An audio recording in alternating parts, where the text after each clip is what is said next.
You need me to drive? I'm very excited for this. So we met Michael Desplaines a few months ago, and he has joined the Botanical Gardens as the CEO. He joined in June of 2014. Does that sound about right? Yes. Yeah.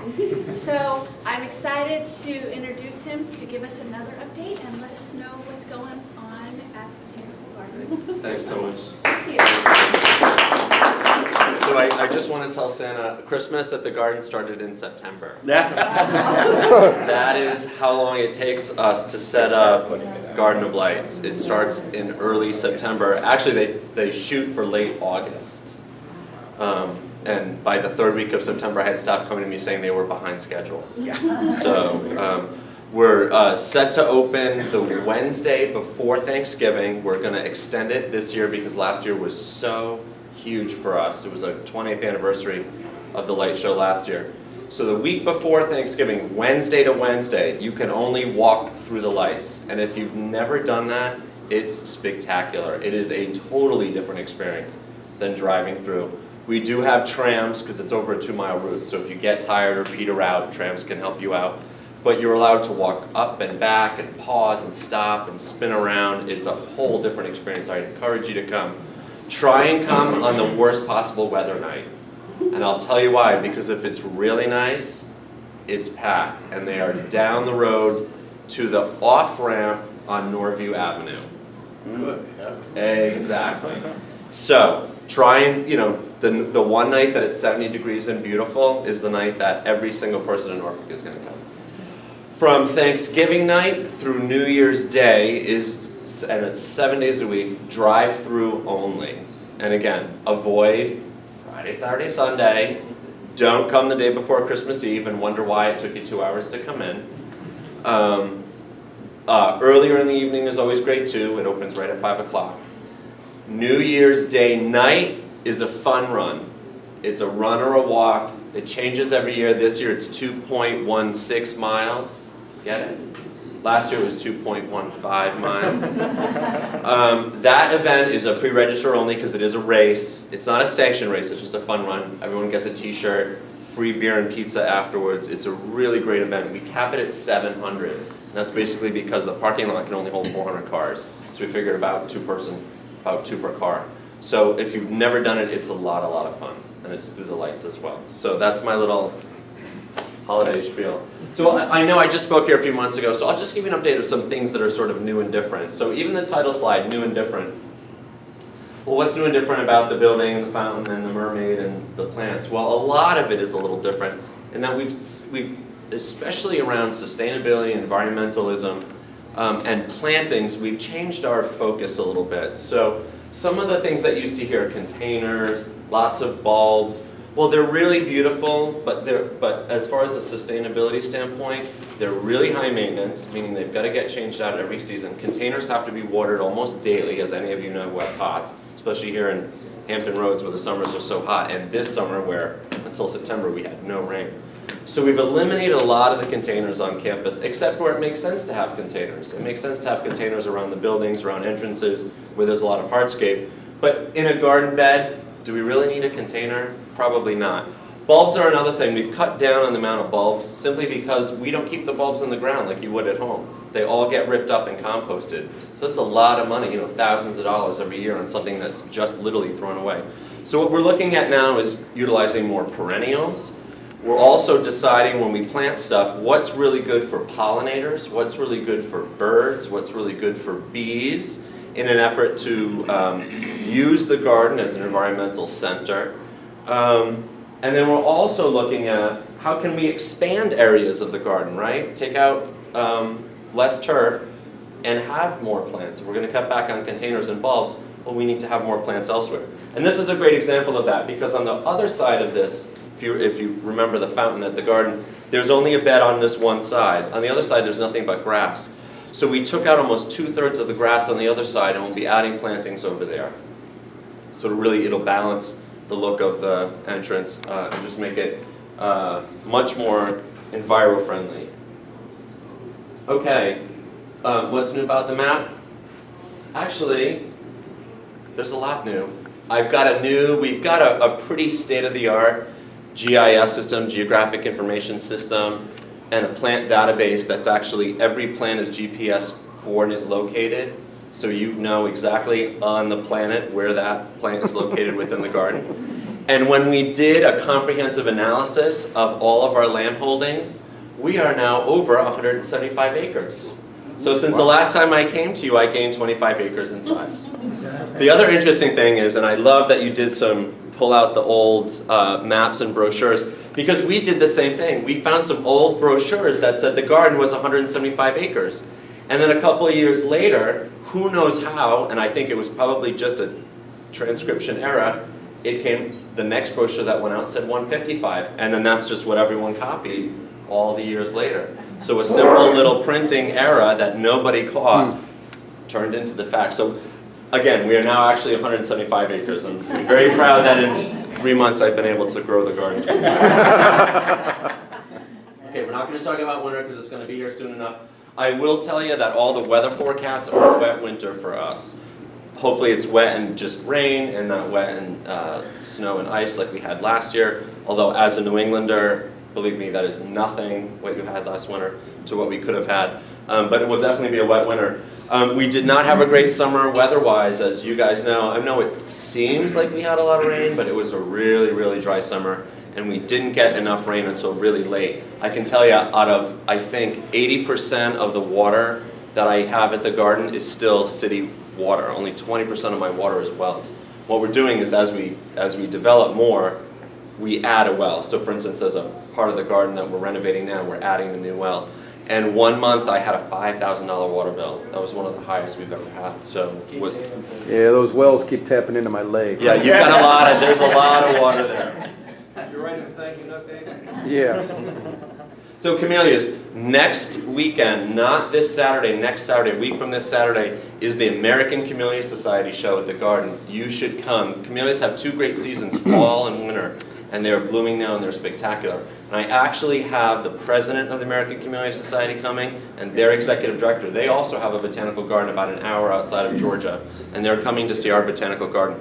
We have undoubtedly one of the best camellia collections in the country, even better than Fioli in California, and I can say, because they're not in the room right now, better than their garden in Georgia. So next weekend, they'll be on display inside Baker, so you can certainly walk around the garden to see camellias, but they'll have them cut and labeled inside Baker Hall too. So it's a really neat show, free with admission to come in, so come see it. If you don't have a membership, I'm going to give you a fellow Rotarian little secret. Buy your admission to come in, and then you can use that admission to upgrade a membership. So you basically get your admission refunded, and you get the money off your 1-year membership. So it's the best way to go. Spring will be here soon enough. Not soon enough. I know, isn't that crazy? So one of the things that we're looking at, again, around environmentalism is the canal bulkheads. We're spending about $100,000 a year to renovate them all. They go back to the original 60s. Many of them have collapsed. I've got about $250,000 left to fix all of them. But one of the things that we're doing is we're looking at living shoreland. How can we take some of them and not do a commercial bulkhead system, but do a living shoreland instead, which basically just means let live plants grow along the water, like Mother Nature's been doing for a bajillion years. Yay. The great thing about our canals is they're not super tidal. I don't have fast boats causing erosion. It would be the perfect place to do. So I've got a new board member, a retired colonel who ran the Army Corps of Engineers here in Norfolk, and he's a big environmental guy, believe it or not, with the Corps. You think they're all, concrete and building big things, but he's also a hydrologist by training. So he's going to work with us on doing some living shoreline at the garden.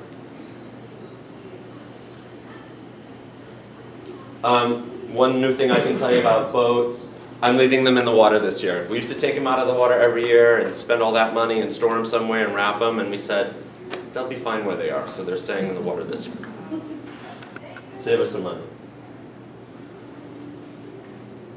Are the boats going to be running during the year? No, they stop running about late October, simply because the visitation isn't there. The boats are an extra charge. It's a way for us to make money. And I just don't have enough people to keep them staffed. I need at least 3 people to run them, 2 for the boat, 1 person for the shore. And those people end up standing around a lot of times during the day. Statuary Vista, lots of exciting things going on there right now. So these are the famous Moses Ezekiel sculptures. Ezekiel, by the time of his death, was an internationally known sculptor. These 11 statues were all commissioned for the Corcoran Gallery of Art in Washington, D.C. in the late 1800s. Corcoran eventually leaves that building. These statues then get sold. They end up around a woman's swimming pool in Northern Virginia. An antiques dealer buys a few. Well, in the 60s, they all get repatriated and donated to the garden. We own 8 of them. The Chrysler owns 2, and VMFA, Virginia Museum of Fine Arts, owns 1. The important thing about these is the story of Moses Ezekiel, a native Virginian, the first Jewish graduate of VMI, served in the Confederacy as a Jewish cadet for the South. An amazing history about him. He did the Monument to the New South, that's at Arlington. Really just an amazing, amazing, internationally known sculptor. These are the largest collections of his work in one place. They had been in awful shape because they had been outside in their marble since the 60s. They were missing hands and fingers and toes. They were covered in moss and lichen and algae. So we started and are just about to finish a $500,000 campaign to endow them so that they'll be protected forever. We had a professional conservator come down from Philadelphia. They've all been repaired and conserved. They've all been digitally scanned. So let's say there was a massive event where trees came down and they were destroyed. We could have them recreated. And then what we're doing is we're upgrading the garden that they're in to make them really worthy of these incredible pieces of art. So one of the things that we're doing is at the head of the garden, that's where the azalea queens were, that Renaissance court we call it. They're curving walls now, and you'll step down, and on the walls on one side will be opportunities for donors to put their names on, because I've got to thank the wealthy people who gave us money to help protect these, but also a lot of little donations too. And then the other curved wall will tell the story about Ezekiel. People visit here and have no idea who this man was and his amazing connection to Virginia and to Jewish history and to art history. So we'll be able to do that as well. And then flanking the beds on both sides will be brick walkways that will have benches on. There's no seating there, so you get there and you got to walk the whole length of it and you can't rest anywhere. And then affixing from statue to statue across the lawns will be bluestone pavers. We're also adding irrigation and a well there for that garden. And believe it or not, there's no electricity here. So a garden that's famous for its lights, these statues don't get lit up. So we'll be adding that as well. That work is under construction right now. So if you come out and visit, you can really see how amazing it's going to be when it's done. Okay. WPA, I'm going to go fast and just talk about what's new and exciting. Sarah Lee Baker Perennial Garden. The arbor in the back, totally gone. Replaced with a new one, and I can tell you why. You can see that rose bush. Can you barely see the arbor? Yeah, so in the 20 years that rose bush, which is a fantastic rose, has been growing, it has literally swallowed up that arbor. So we recreated a new arbor, and what we did is we actually gave this one a peak. When you're out there and you see the back of the visitor center, it's got this gorgeous peak roof line, and we mirrored that there. If you come out and see it now, it's very noticeable because one, we cut back the rose, it'll grow quickly and cover it again. But you'll see the new peak line, and then we did it out of pressure-treated wood, so it's got to cure for a while before we paint it. So if you come out, you'll see that's new too. Now you can see that was before the rose, after. Wow. Yeah, amazing. So now it looks more like this, but that center part of the pergola is now peaked. Flowering Arboretum, lots new here. So Flowering Arboretum is that 3-acre circle in the middle of the garden that everybody walks around and not a single person ever goes in. And we said, well, how can we get people to go in there? We said, well, people love to follow paths, right? They love to see and go, oh, where does that lead? We said, but we don't want to do a bunch of sort of like paved paths or wood chip or stone paths. Why don't we just mow paths in there? So that's what we did this summer, and it was a huge success. We basically did sort of like what like 2 riding mowers would create for a path, and then we let all the grass grow around it. Looked like a field in France. It was spectacular. It also did a lot of what we wanted it to do, which was help with our environmental mission. Less mowing means less emissions, less gas, less labor. Also, I've now created more bird habitat, nesting habitat, flowering habitat. It was really, really great, and we're going to continue doing that. We also put signs up as well to educate the public. This is why, it's mowed and grassy, Then once you walked in these paths, we did these sort of crop circles in the middle of it. We call them activity spaces, so if you could picnic or your kids could run around. It was really, really successful. Really awful year for hydrangeas. Anybody have hydrangeas at home? Not good, right? Anyone have good? Not a great year? Yeah. Again, because of the heat, it was super hot in June, and not a lot of water. And hydrangeas, they just don't do the heat. So it was a tough year for them.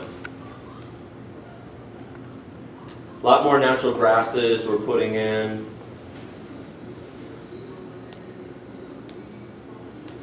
World of Wonder, we updated all the signs. So believe it or not, the Kids Garden opened in 2006, which is almost 10 years ago now at this point. So a lot of the interpretive signs had faded. So we went in and we cleaned them up. We did new mascots for each garden. So for instance, like the Australia and African Savannah have a little koala as a mascot for that garden. So the koala symbol talks about what's going on in that garden. We made it much more kid-friendly. When the kids' garden was open and was designed, they designed it for sort of a middle school and above kid. But then with the splash pad and all the fountains there, they found that it was really even younger kids that were coming, like pre-grade school and grade school kids were coming.